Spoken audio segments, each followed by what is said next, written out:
Hello there. Can I tell you how much I appreciate you taking the time to watch this link? And I hope by so doing, you will be well prepared for when I meet you shortly, and more importantly, well prepared for your auction day. Now, when I meet with you, one of the things that we need to do is to set an auction reserve.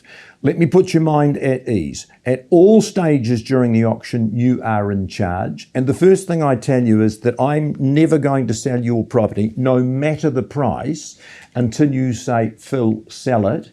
And I will not ask you to make your final decision until I'm confident I've got every last dollar the buyer will pay. No one's going to buy and go home with change.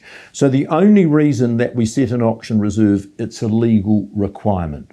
There's three things I want to tell you about the reserve. Firstly, this. Your reserve and all figures that we talk must always be kept confidential before, during and after the auction. They are your business. Secondly, your reserve is not set in stone.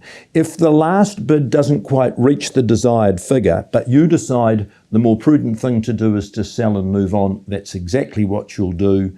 And the last thing is, I don't stop at reserve, I stop when the money runs out. Now, in terms of preparation, I'm going to suggest to you, more important than your reserve is this. I think before auction, you need to privately determine what I describe as your bottom line. Now, that's the figure above which you will sell, but below which, no, you definitely won't. The reason I suggest bottom line is the most important is this. If we get the chance to sell on auction day cash and unconditionally, because that is very, very important, but it's not quite at your desired level, I want you to be comfortable, I want you to be relaxed and confident with your decision. We will respect that decision. You just don't want to be hours or days after the auction thinking, oh my gosh, I wish we'd done differently, because by that stage it's too late. Let's talk about what will happen on auction day. Before your auction, I go through a brief preamble. At the end of that, I ask the question, ladies and gentlemen, is there an opening bid? And you won't be surprised to learn that in 90% of cases, the room just descends into silence and people sit on their hands. That's called human nature. Don't panic. Now, I've got the right to place bids for you. We call that vendor bidding. I would open 90% of the auctions that I call. So if no one starts, I'm going to say, let me tell you where I wouldn't sell the property. And I start at a level that's low and comfortable for your possible bidders. I want them all in. I want to give them lots of room to bid. The more they bid, the more they will bid. Momentum will be your friend. I will drive that bidding until it stops or nearly stops. At the end of that bidding, one of two things is going to happen. I may pause to talk to you and to continue negotiations with your highest bidder before you make your decision. Now, the reasons I would do that, there are two. Firstly, I'm below your reserve and at a level where we're never going to sell. Secondly, I could be at or around your reserve, but I suspect that that buyer, just from the way that they're bidding, has still got more money to spend. You won't make your decision till I have exhausted that. So we pause, I talk to you briefly and privately. I then take your top bidder aside independently and privately and say, whilst you're the top bidder, no, it's not enough. I need your very best. And I will work and work and work until they inevitably say, Phil, there's no more, that's the last dollar. If they want a dollar more, we're out the door.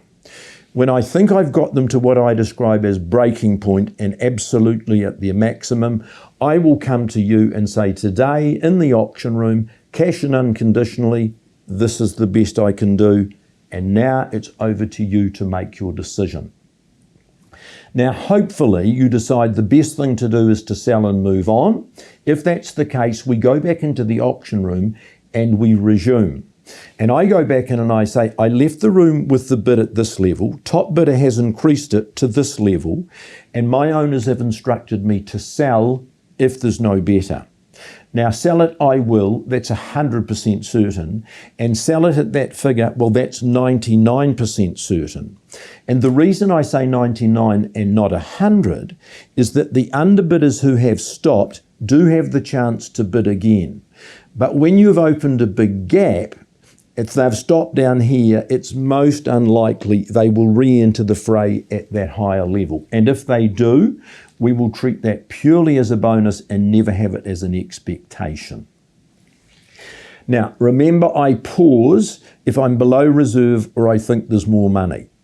If it becomes clear at the end of bidding that the money is running out, my call will be different. And it will become clear to you and to me that the money is running out when the last two bidders get into an epic battle and their bids go and go and go and go, but they get slower, they get lower, they get slower, and they get lower. And I say at the end, it's like pulling teeth. Now, the only interpretation of that behaviour is these people now are clearly spending money that they never intended to spend. They're over what I describe as their preset budgets.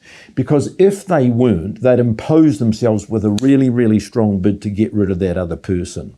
The fact they don't and the way that they bid will show you and show me they're really struggling and getting uncomfortable. So if the bidding is like that, like pulling teeth, and only if I've reached your selling zone. Now let me explain selling zone. Here's your reserve. You must have a bit of flexibility or wriggle room in that reserve. So if I get really, really close, and we will predetermine that number. So if I get to this level or better, even if I hit reserve, I never say selling until you say sell. But if I'm in that selling zone and it's like pulling teeth, and I thought the best result would be achieved for you by saying, yes, we're selling without stopping and losing that precious momentum, then I will ask for instructions on the auction floor. When I ask for instructions on the auction floor, I'm really communicating with you and saying, I think the best thing to do is to say, we're selling it now without stopping. Now, the reason I make that recommendation to you is in the hope and expectation that when you say, yes, we're selling, that call should trigger some last minute bidding. And it normally does. In fact, it almost invariably does. I won't say always because I'll get tripped up. And the reason it causes more bidding is all of a sudden the dynamic in the room changes. People are no longer trying to buy your property. They're trying desperately not to lose your property. They know if they don't keep going, the dream is over. They know within seconds, one of them has the prize, the other is empty-handed. You'll get all of their money. Now, remember this, once you've said selling, we are, and you have to realise that perhaps the next bid or the next will be the last, but it never goes backwards. You're sold, it's cash, it's unconditional, and you move on. So there's your procedure on the day. Now, remember I said to you the most important thing for you is to privately determine your bottom line. I'm going to make a suggestion as to how you might determine that bottom line. You'll say, look, this is the reserve. This is what we're hoping to achieve on auction day. You need to go through what I describe as the what if scenario. So you say, that's what we'd like to get, but what if the bidding stops here? What will our decision be? If it stops here, what are we going to say? Or here, or here, or here. The mystery with auction is we don't know where that bidding is going to stop. But the certainty is, whenever I've got that last dollar, I'll be coming and say, time to make a decision. And if you haven't thought through all of those levels, you might make one of those decisions you'd like to change later. But as I've said, it's too late. Can I suggest what you really need to know when you come to auction in your heart of hearts is what would be our minimum, rock bottom, grumpy and disappointed figure. Now that's the figure where you sell and you go, bother. And I've heard a lot stronger than that. Bother, bother, bother. We thought and hoped we'd have got more, but our property is sold. It's cash, it's unconditional, and we're moving on. And do you know what? Universally, anyone who sells in the auction room and leaves a little bit disappointed, would all tell you the next day, the smile returns to their face, that black cloud of uncertainty disappears, and you move on. And they say, hey, whilst it wasn't quite what we wanted, we don't care what happens in the market now. We'll never sell for 1 cent less. Once again, thank you for taking the time to watch this. I hope it's been helpful. Really looking forward to meeting with you and more importantly, representing you and your property on auction day. Goodbye.